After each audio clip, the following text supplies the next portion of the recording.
I'm set to become a manager in 3 years. Unlike you, who didn't attend high school, I'm on the fast track to success. Oh, really? Yeah, it's sad that those who didn't go to high school can only get low-level jobs. My elite classmate, David, was being smug and making snide remarks. However, when he saw my true self, he started trembling. And so did the beautiful classmate next to him, Jessica. My name is James Smith, a balding 40-year-old man. Currently, I work at a certain company.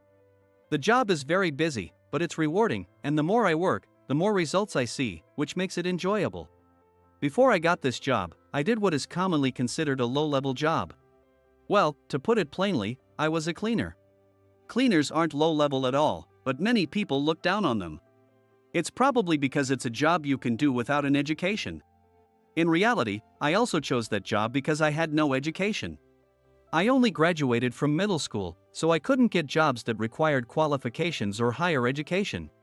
My family was extremely poor, and we barely had enough to eat every day. My father was a drunkard, always drinking, and my mother was sickly and couldn't work much. She even tried to apply for welfare, but was told by the city office that she could still work, so her application was denied. I thought maybe the strict response was due to the many people fraudulently receiving welfare benefits these days. But our family of 5 had to live on her part-time job income of just $900.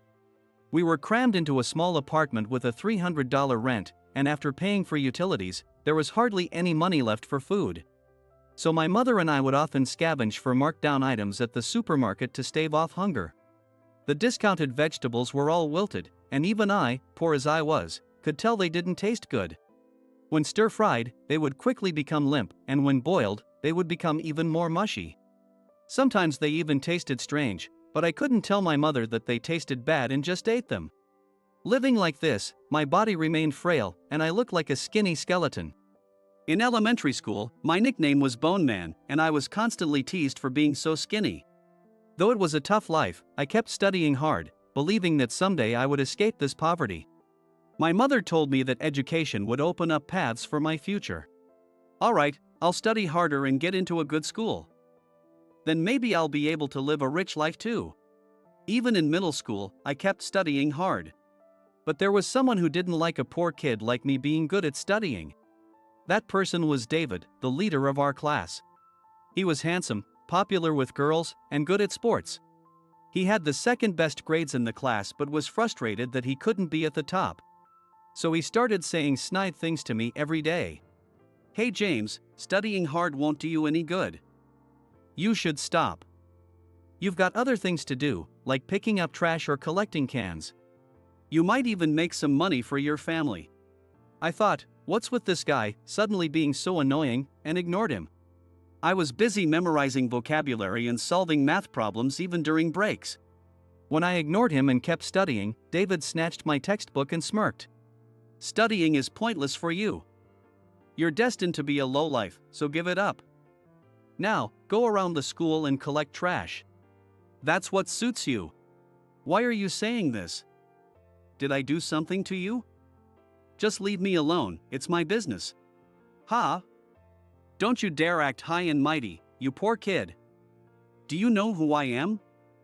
I'm the son of the manager at the big company, a corp. He would boast about his father being a manager at a big company and act all high and mighty. But the truth is, it's his father who's great, not David.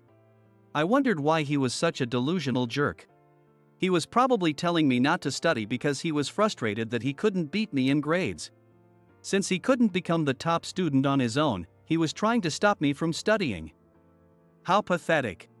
You're telling me not to study because you know you can't beat me, right? You're upset because you can't win against me in grades, aren't you? When I teased him a little, his face turned bright red. It seemed I hit the nail on the head. Then he yelled, "Enough," and stormed off somewhere. What a jerk. I didn't want to lose to someone like him, so I vowed to study even harder and become successful in the future. But, unfortunately, my father passed away. Although he was a drunkard, he was a good person at heart. Even a father like him is missed when he's gone. My mother was so shocked that she fell into depression. Eventually, she couldn't work anymore and started being in and out of psychiatric hospitals. Despite this, the authorities still wouldn't grant us welfare. To cover her hospital expenses, I started a paper route. It was something a middle schooler could do. Even with high medical expense subsidies, my mother's hospital bills were still quite high for us. Our living situation became more strained, and I realized high school wasn't an option for me. The high school I wanted to attend had an advanced class program. It was a private school, but if you scored well on the entrance exam, tuition was free. However, I still needed to buy my own uniform and shoes, so I felt I had no choice but to give up. During the exam season, everyone was studying fiercely. I wanted to study too, but I decided not to go to high school, so I stopped. My teachers were disappointed because I had good grades, but there was nothing I could do. When weighing the responsibility of supporting my mother and siblings against my education, the choice was clear. After the entrance exams, everyone went out for karaoke and barbecue. The day after these parties, everyone was talking about how much fun they had and how they wanted to go again. By the way, I wasn't invited to karaoke or barbecue. They probably thought I couldn't afford it, so they didn't invite me. If I had money for karaoke or barbecue, I'd spend it elsewhere, so they weren't wrong, but it still felt like I was being excluded. Even if I went, no one would talk to me anyway, so it would be a waste. When David found out I wasn't going to high school, he seemed delighted and smirked as he approached me. "So, what are you going to do now?" "It's tough living as someone who isn't going to high school." Typical poor kid. "Well, I got into a good high school, and I'm going to enjoy my high school life with lots of girls." "Oh, that's great. I'll live my life my way, so do whatever you want." "What's with the sulky face? I guess you're upset because you weren't invited to the party. It's no fun having you there anyway. So it was the right call. Now, I'm off to take some pictures with everyone." The popular guy gets called by the girls. He got into a decent high school and planned to enjoy his time there. If circumstances allowed, I would have liked to go to a good high school and excel in my studies too. But it's no longer possible. I cried tears of frustration alone in the corner of the classroom. No one noticed because they weren't looking at me. Why did I have to suffer like this? Maybe I was born into the wrong family, but blaming my parents wouldn't help. Moving forward as someone who isn't going to high school, I decided to do my best with what I had. The first job I took was as a cleaner. It was a job referral from school that required no qualifications. Since I was good at household chores, I decided to work hard at the cleaning company. Cleaning work is tough, especially in the cold or heat. It's also dirty work, so people often call you filthy or smelly. Still, I took pride in my job and worked diligently. Alright, this area is clean. Next, the windows. Cleaning might seem easy, but it requires technique. When cleaning windows or mirrors, you have to be careful not to leave streaks. And since it's not a home, you need to finish efficiently within the given time. If you dawdle, the longtime female colleagues will scold you. But thanks to their tough guidance, my cleaning skills improved. I even received an award from Mr. Johnson, the president. Then I started working at my current company. When I left, they held a farewell party for me. For once, I felt like I was needed in this world, and it made me a bit happy. I'm so glad everyone is sad to see me go. It makes me feel like it's worth living. I'll do my best at my new job. And then I turned 40. I was always busy with work, so I'm still single. My sickly mother has since passed away, but I wish I could have shown her my children. I thought it might have given her some renewed strength. One day, I received an invitation to a class reunion. I wasn't keen on going to a middle school reunion, but I had a secret crush on someone and thought I might go. That crush was the class beauty, Jessica. She had a slender figure, fair skin, and large eyes, admired by all the girls. I thought she was probably married by now, but I wanted to see her even if just once. On the day of the reunion, I dressed up in a well-tailored suit. I thought it would be appropriate for a fancy restaurant. When I arrived, my former classmates were already gathered, chatting away. Everyone was now middle-aged, but so was I. Time sure flies, I thought. Jessica sat next to me. She hadn't changed much, wearing light makeup and still looking youthful. Sure, she had a few fine lines, but she could still pass for someone in her mid-30s. "Long time no see, James, right?" Oh, yeah. Long time no see. How have you been, Jessica? I'm good, thanks. While we were talking, David, whom I disliked, interrupted us. Without being asked, he started bragging about himself. After high school, I went to Yale. And not just any major, but I studied in the prestigious departments of political science and economics. Impressive, right? Oh, really? That's impressive.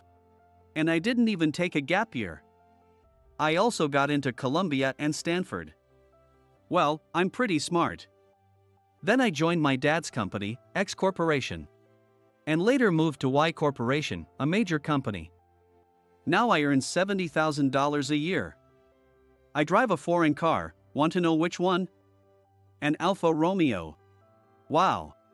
Well, you can't afford it, can you? You're just a poor loser. I thought, does he have nothing else to talk about but his accomplishments? At his age, it's sad that all he can do is brag. Isn't there anything else to discuss? I silently ate my salad, but he continued to throw jabs at me. Actually, I'm set to become a manager in 3 years. Soon, my annual salary might hit $100,000. Oh, really? For someone who only finished middle school like you, that's just a pipe dream. You'll spend your whole life as a low-level worker. How pathetic. Annoyed by his comments, I decided to reveal my true self. I removed my wig and put on my glasses. Seeing this, David and Jessica started trembling. Wait, are you the president? That's right. Hold on. I didn't know you were Mr. Johnson, the president. Yes, I am the president of Y Corporation. In other words, I'm David's boss. And I don't just own Y Corporation. Including subsidiaries, I own a total of 20 companies. Our company originally started as a house cleaning business. That's because I used to work as a cleaner. When I was working as a cleaner, I realized how tough housewives have it. No matter how busy they are, they still have to clean. Moreover, with more dual-income households, finding time for thorough cleaning is even harder. So I thought, why not start a house cleaning company? I used my cleaning knowledge to train others, and our services quickly became popular. To further support our cleaning staff, I also started a training company. Additionally, as many housewives consulted me with various concerns, I created a financial planning company to help manage household finances. This financial planning company grew into the major firm Y Corporation. So, David works as a financial planner at Y Corporation without knowing I'm the president. I normally don't wear a wig or glasses. I wanted to look a bit younger, so I wore a wig today. I also didn't want Jessica to see my bald head. Also, I frequently travel between the US and overseas, so I don't interact much with the employees, which might be why David didn't recognize me. I've dealt with your group's company, C Corporation. It's impressive that you're the president of such a major firm. Well, it's not that big of a deal. What? How could this happen? You only finished middle school. How are you the president of our company, Mr. Smith? Well, I've worked hard. David, you seem to think you're superior, but boasting won't get you anywhere. You should live more humbly. Oh. And about that promotion. I think we should forget about it. Wait, please.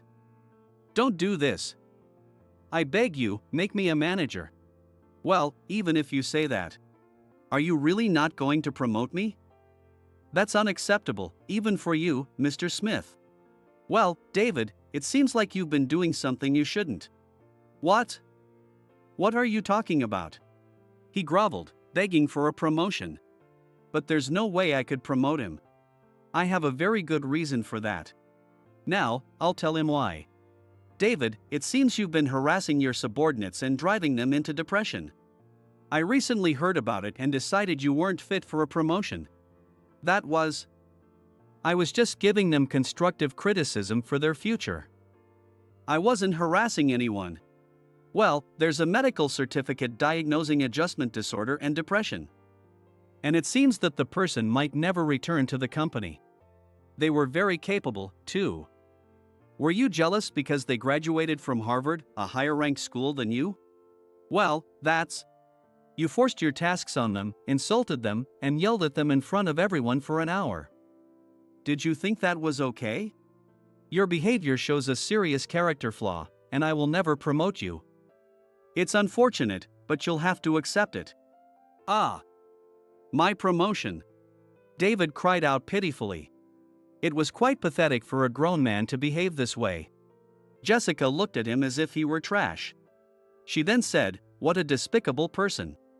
I didn't know she had dealings with our group's company, C Corporation.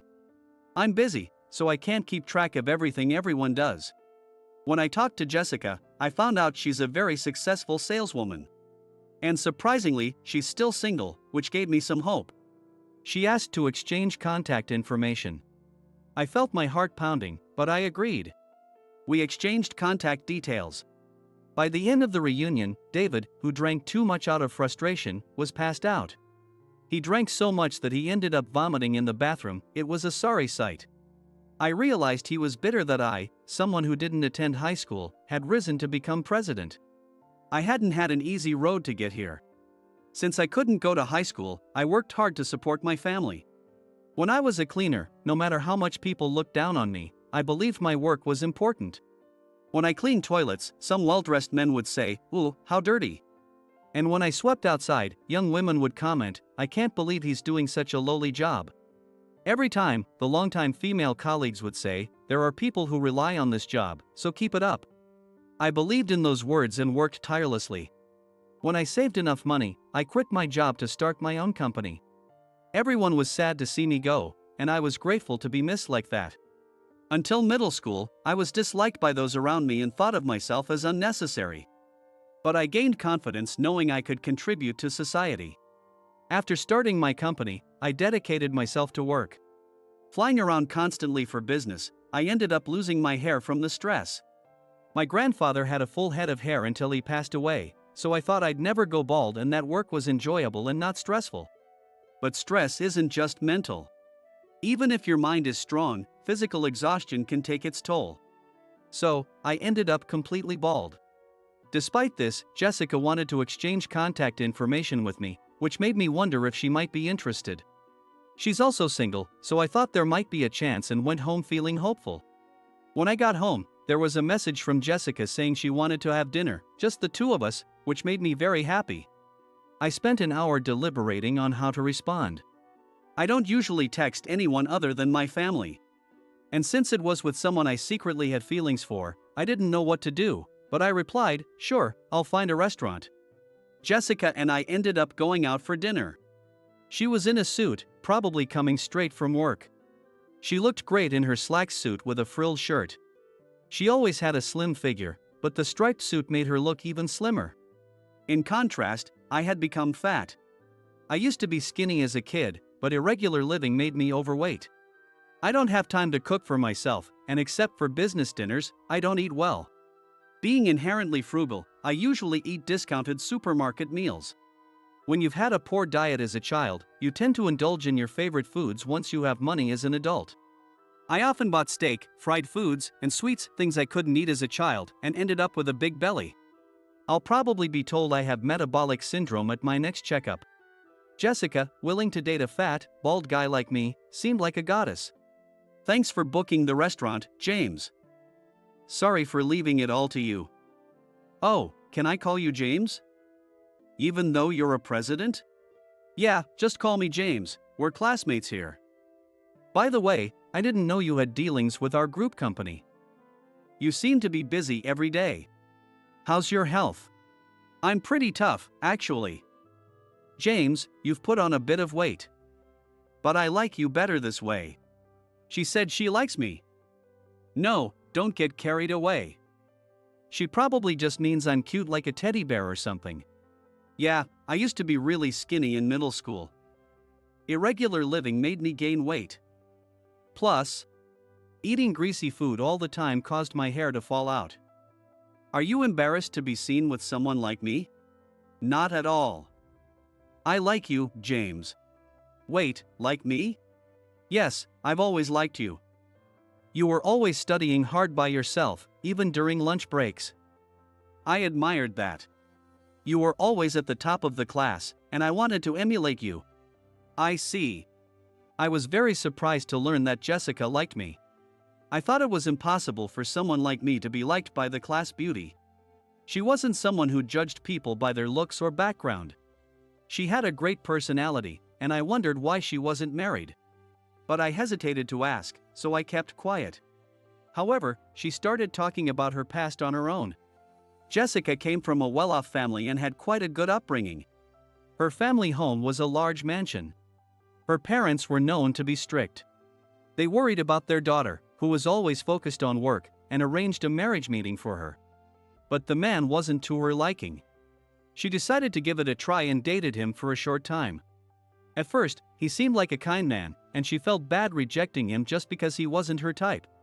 But as they continued dating, he gradually revealed his true nature. He became increasingly arrogant and started ordering her around. He would even call her during work and scold her if she couldn't answer. In short, he was controlling and lacked any moral compass. Because of this, Jessica swore she would never date another man. But after reuniting with me, she remembered the past. Seeing me, who she admired in middle school and had now become a president, she felt she could be with me. I was so happy to be thought of in this way that I almost cried. I thought we would just have dinner once, reminisce about old times, and that would be it. After all, I didn't have many good memories from middle school. Then Jessica explained why I wasn't invited to those karaoke and barbecue parties. Apparently, it was partly because of David. Even if I had been invited, I couldn't have afforded to go, but he told everyone that having someone like me there would ruin the mood. So they shouldn't invite me. What a jerk. I'm sorry for not inviting you back then. David told us not to, and I was too scared to go against him. You don't need to apologize for the past. You wanted to invite me, right? Yes, that's true. Just knowing that makes me happy. Jessica, thank you for liking me. I like you too. Even though this sounds like a confession. I've had feelings for you since middle school. But I thought someone like me, who was poor, would never be liked by someone from a wealthy family. I'm happy to hear that. James, let's start a relationship and nurture our love. We're both 40, but age doesn't matter when it comes to love. I want to spend my life with someone I love, not someone chosen by my parents. Thank you for saying that. Wait, does that mean marriage? Do I have to spell it out? I want to be your wife. You must be out of practice with romance because you've been working too much. Jessica laughed playfully. Her smile seemed just as it did in middle school. I never imagined she would propose to me, and I must have been blushing furiously. We started dating and eventually got married. When we met her parents, I was extremely nervous. Her parents, now in their 70s, said, as long as Jessica is happy, and approved of our marriage. The difference between our families was vast. I grew up in a household below the poverty line and had no living parents. Her father had worked at a major company during his career and had risen to an executive position. He had provided Jessica with a very affluent lifestyle. However, her parents were also strict about manners and education, teaching her never to look down on others. That's why Jessica, despite her privileged background, had no pretentiousness. She was a genuinely kind and unspoiled person. After marrying her, I began to lose weight. Despite her busy schedule, she always prepared homemade meals. It turns out the company she dealt with, C Corp, was a culinary company. I had started a company to help housewives with meal planning by providing cooking recipes. The cooking app we released is now well known. Jessica's company was a food company, which explained the connection. She also studied nutrition in college and was a certified nutritionist, so she was good at cooking. With a balanced diet, my waist slimmed down, and I even had to tighten my belt by 3 notches. And guess what? Even my hair started to grow back. It was like fine baby hair, making me look a bit like a chick. I am now diligently consuming foods rich in vitamins and minerals to encourage hair growth. I also include nuts and avocados in my diet every day as they seem beneficial too. Marriage has changed my eating habits so much, and I realized how wonderful it is. As for David, he became so despondent over not being promoted that his work ethic suffered, leading to numerous mistakes. As a result, his direct supervisor reprimanded him, and now he's been sidelined in the company. It's ironic that the man who once looked down on me is now in such a lowly position. But that's not all, his situation got even worse. He wasn't just arrogant towards his subordinates, he was also domineering towards his wife. I'm surprised he even got married, but being handsome and popular must have helped. He insisted his wife become a stay-at-home mom, yet he called her useless for not bringing in an income. In today's world, more households have dual incomes, but being a homemaker is also challenging. If there are children, the sick, disabled, or elderly needing care, the homemaker handles it all. It's incredible how arrogant he was. My company implements various initiatives to make life easier for homemakers. Even Y Corporation offers financial planning services because they often seek advice on household budgeting. David seemed to have no understanding of the struggles they face or the purpose of our company. Any advice from such a financial planner would fall on deaf ears. Since then, his wife has asked for a divorce. They ended up divorcing, and he fell into depression. It's ironic that the person who tormented his wife ended up with depression himself. While he caused his subordinates to fall ill, he also learned firsthand the pain of illness. Having seen my mother suffer from mental illness, I can never forgive people who cause such suffering. That's partly why I didn't promote him. Going forward, I'll strive to improve the company's culture, reducing unethical behavior. I also want to focus on my personal life and hopefully, even restore my hair.